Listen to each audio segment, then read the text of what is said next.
नमस्कार, BCC news में आप सभी का स्वागत है। ताजा समाचारों के साथ मैं हूँ रमा तिमान।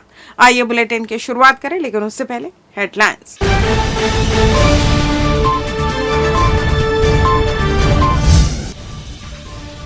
26 जून से शुरू हुए स्कूल, मनाया गया शाला प्रवेश उत्सव। सीएम जनदर्शन का होगा आयोजन, प्रत्येक गुरुवार करेंगे सुनवाई। पुरानी रंजिश में जानलेवा हमला, 3 आरोपी गिरफ्तार। और मौसम में उतार चढ़ाव की स्थिति, उमस के बीच तेज बारिश की संभावना।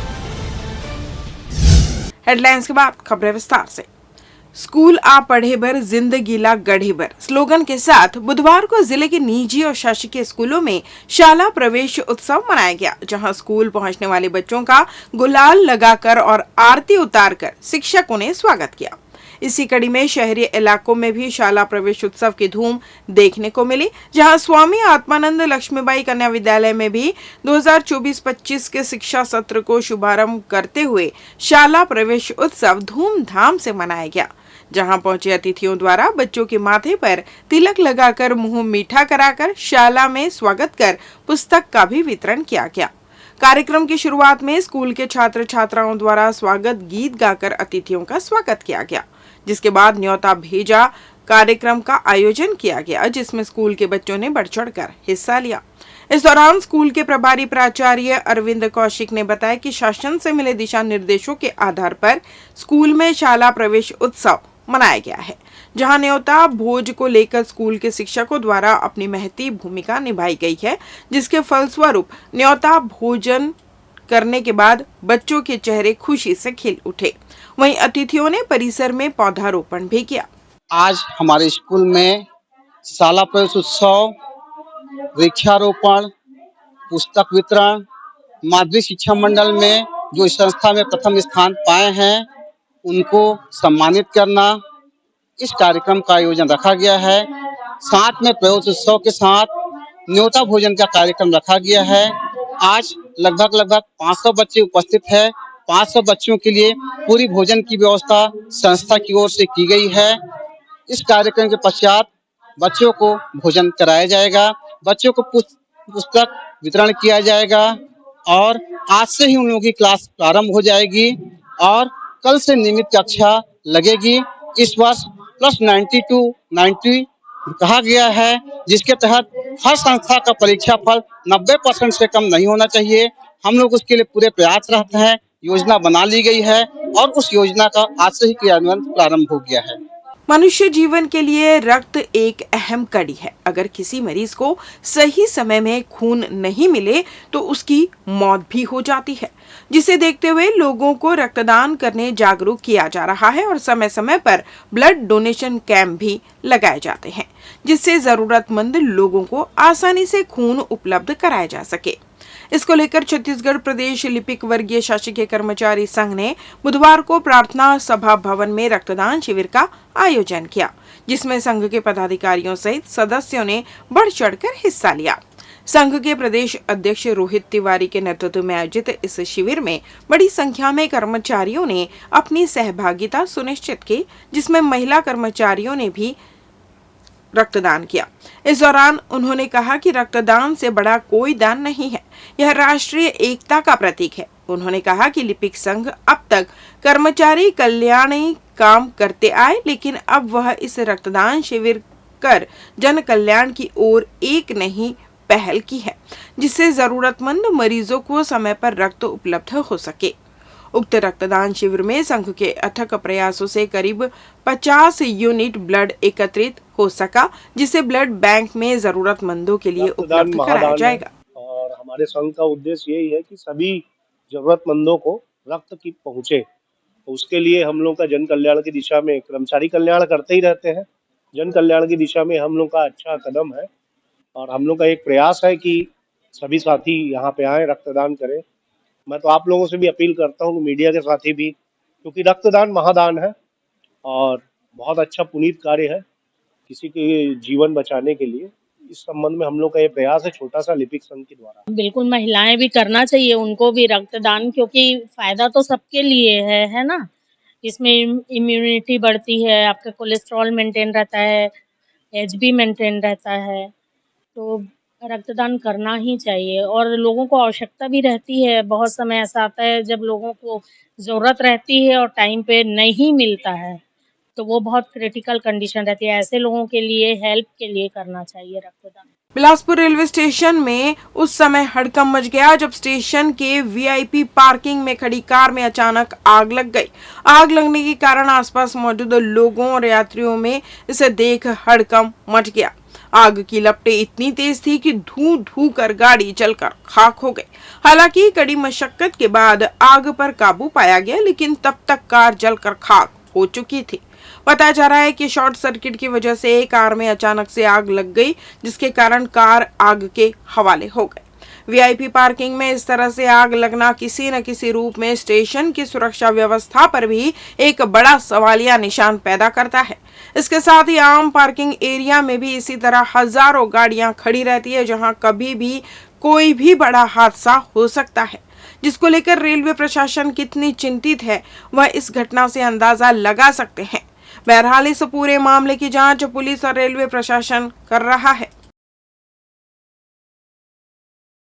मुख्यमंत्री विष्णुदेव साय का आम जनों से मुलाकात का कार्यक्रम जनदर्शन 27 जून से शुरू हो रहा है।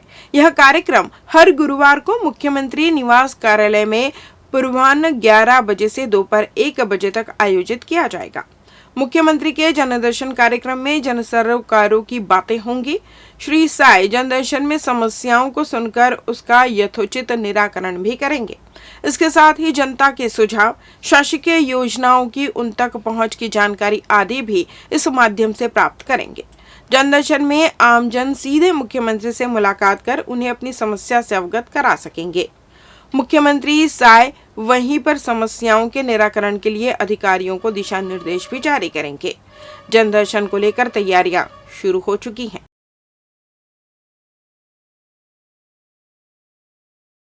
छत्तीसगढ़ हाईकोर्ट ने अपने महत्वपूर्ण फैसले में बुजुर्ग मां की देखभाल करना बेटे के लिए नैतिक और कानूनी दायित्व बताया है। अनुकंपा नियुक्ति मिलने के बाद बुजुर्ग मां से किनारा करने वाले पुत्र को चीफ जस्टिस रमेश कुमार सिन्हा व जस्टिस सचिन सिंह राजपूत की डिवीजन बेंच ने जमकर फटकार लगाई। डिवीजन बेंच ने कहा कि पिता की मौत के बाद मां की सहमति से ही उसे नौकरी मिली है, इसलिए वह अपनी जिम्मेदारी से नहीं भाग सकता। हाईकोर्ट ने बेटे को अपनी मां के लिए हर माह 10,000 रुपए देने का आदेश भी दिया है। वहीं बेटे के पैसे नहीं देने पर एससीसीएल प्रबंधन को पुत्र के वेतन से कटौती कर सीधे उसकी मां के खाते में तय राशि जमा कराने का आदेश दिया है। दरअसल कोरबा क्षेत्र में रहने वाली महिला का पति एससीसीएल दीपिका में कर्मचारी था। सेवा काल के दौरान पति की मौत होने पर उसने अपने बड़े पुत्र को अनुकंपा नियुक्ति देने सहमति दी। एससीसीएल के नियमों के अनुसार अनुकंपा नियुक्ति पाने वाला मृतक के आश्रितों की देखभाल करेगा। यदि वह अपने नैतिक व कानूनी दायित्व का उल्लंघन करता है तो उसके वेतन से 50% राशि काटकर आश्रितों के खाते में जमा की जाएगी। अनुकंपा नियुक्ति पाने के बाद कुछ ही दिनों तक वह अपनी मां और भाई का देखभाल करता रहा। फिर साल 2022 से उसने मां और भाई को छोड़ दिया।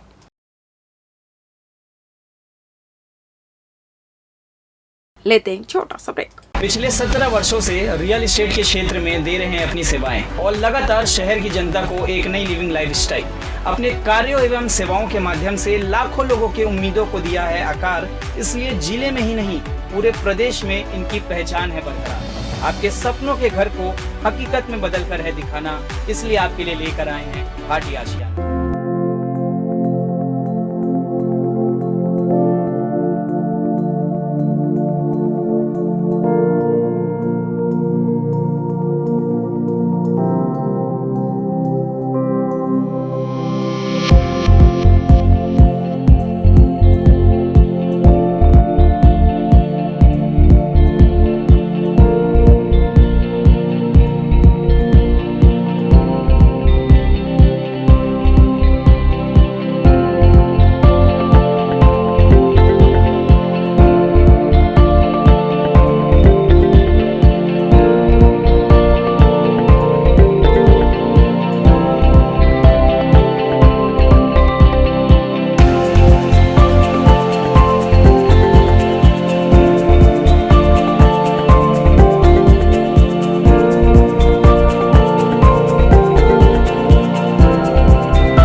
बाद आपका स्वागत है। बढ़ते हैं अगली खबर की ओर।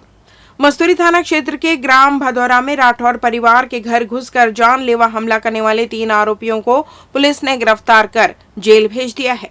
वहीं घटना में प्रयुक्त फरसे को भी जब्त कर लिया गया है।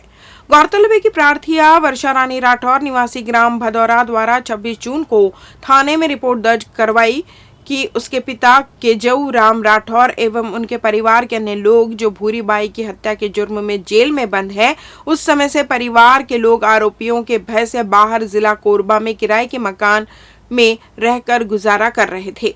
खेती करने का दिन होने से वापस गांव लौटने पर भूरी बाई के रिश्तेदार अमन रात्रे, बाबूलाल सुमन, पार्वती सुमन एवं रविशंकर सुमन द्वारा एक राय होकर प्रार्थी पक्ष में भय पैदा कर इनके जमीन पर कब्जा करने की नियत से आरोपियों द्वारा इनके घर में घुसकर धारदार फरसा से 6 माह के अबोध बालक पर प्राणघातक हमला कर सिर में वार कर गंभीर चोट पहुंचाई गई।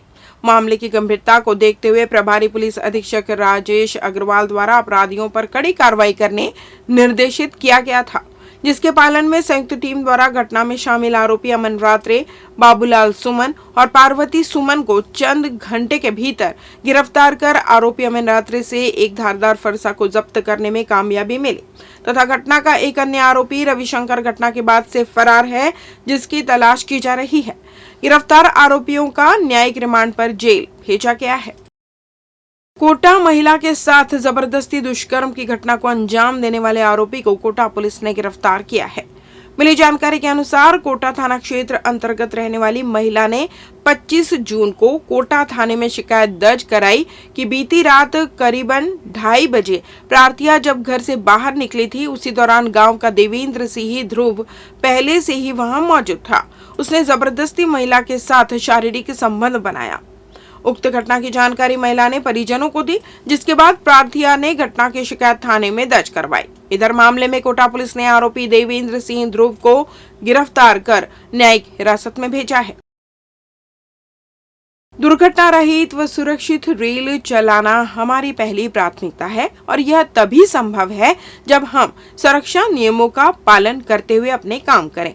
इसके लिए सतर्कता एवं सजगता जरूरी है। यह बात बिलासपुर मंडल के वरिष्ठ मंडल सुरक्षा अधिकारी साकेत रंजन ने कही। वे ब्रजराज नगर स्टेशन में आयोजित सुरक्षा संगोष्ठी में मौजूद अधिकारी कर्मचारियों को संबोधित कर रहे थे। संगोष्ठी में दुर्घटनाओं के संभावित कारणों को पावर प्रेजेंटेशन के माध्यम से बताते हुए उसे रोकने के उपायों एवं इस दौरान ली जाने वाली सावधानियों के बारे में विस्तार से बताया गया। बिलासपुर जिले में मौसम के उतार चढ़ाव का सिलसिला जारी है। मानसून सक्रिय होने के बाद पिछले 2 दिन से बारिश नहीं हुई है। तेज धूप की वजह से गर्मी और उमस बढ़ गई है। मंगलवार को दिन का तापमान सामान्य से 3 डिग्री अधिक और अधिकतम तापमान 36 डिग्री तक पहुंच गया। मौसम विभाग ने बुधवार को जिले में बारिश का अलर्ट जारी किया है। दरअसल प्री मॉनसून ने बारिश के पिछले साल का रिकॉर्ड तोड़ दिया है। बावजूद इसके जून में गर्मी और उमस से राहत नहीं मिल पाई है। मौसम का मिजाज लगातार बदल रहा है। मौसम विभाग के अनुसार 26 जून से मॉनसून पूरी तरह से सक्रिय हो जाएगा। इसके बाद अगले 1 सप्ताह तक अच्छी बारिश होने की संभावना है। विभाग के मुताबिक इस साल मॉनसून सामान्य से ज्यादा सक्रिय रहेगा, जिससे अच्छी बारिश होने के आसार हैं। इस बुलेटिन में बस इतना ही। अगले बुलेटिन में आपसे होगी फिर मुलाकात। तब तक मुझे दीजिए विदा। नमस्कार।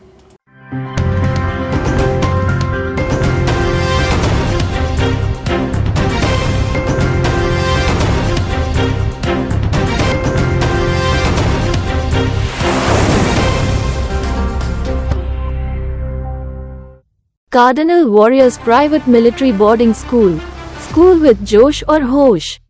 Our academics and core principle to build corporate personality, defense character and entrepreneurship, modern infrastructure, discipline, integrity, leadership, courageous, risk-taking, responsibility, innovations, presentation, collaboration, creativity, productivity, team management. आइए देखते हैं हमारे बच्चों का जोश कैसा है. How's the जोश guys? How's the जोश? Cardinal Warriors Private Military School. School with Josh and Hosh. Admissions open for session 2024 and 25 from classes nursery to 12th CBSE pattern. Integrated AISSAA, NDA, SSB guidance. For admission inquiry, contact us, Cardinal Warriors Private Military, Higher Secondary English Medium School, School with Josh or Hosh. Directed by Major Praveen Singh. A girls and boys boarding school with all facilities and amenities. Call us 6263345189. Our address, Dhamtari Road, near Mana, Nimora, Raipur, Chhattisgarh.